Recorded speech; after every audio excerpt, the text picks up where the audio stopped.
Hello বন্ধুরা, আজকে আমার চটজলদি রান্নাঘরে এমন একটা কচুরি রান্নার কথা বলছি, সেটা তোমরা সবাই জানো, মটরশুঁটির কচুরি। আরে শীতের ভিআইপি মেম্বার ভাই, এর কথা না বললে যে শীতটাই ফাঁকা। শীতকাল এলেই মটরশুঁটি এমন একটা ভাব ধরে, যেন তরকারির বাজারে দাদাদেরকে বলে ওঠে, আমাকে শুধু তরকারি হিসাবে নিও না, আমার যথেষ্ট ট্যালেন্ট আছে, আমি কিন্তু কচুরির ভেতরেও ঢুকে যেতে পারি অনায়াসে।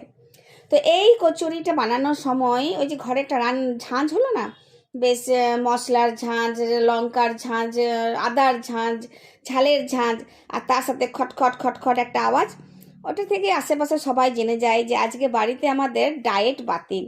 তো মটরশুঁটির কচুরি প্লেটে পড়লেই মটরশুঁটির সাথে আলুর যে টমেটো দিয়ে একটা ঝোল, সেটা তো চাই।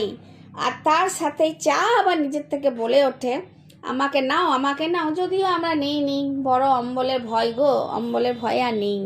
তারপর প্রথম কামড়টা পড়ার পর যে টেস্ট পাই জিভ, তাতে মনে হয় যে এই শীতে আরও বারবার হোক মটরশুঁটির কচুরি। সে কি স্বাদ, নুন মিষ্টির স্বাদ, ঝালের স্বাদ, মশলার স্বাদ, আর মটরশুঁটির তো একটা নিজস্ব স্বাদ আছেই, সেটাকে তো বাদ দিলে যাবে না।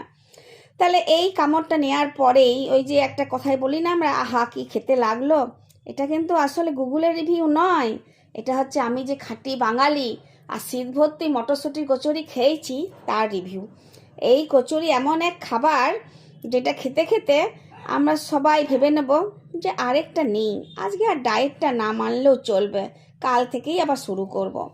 আর বিশ্বাস করো, মনটাও কিন্তু এক কথাতেই রাজি, বলে হ্যাঁ হ্যাঁ হ্যাঁ, তোমরা যা করছো, যা বলেছো ঠিক বলেছ। তো মটরশুঁটির কচুরি খেলে ডায়েট সেদিন বাতিল হয়ে যায়।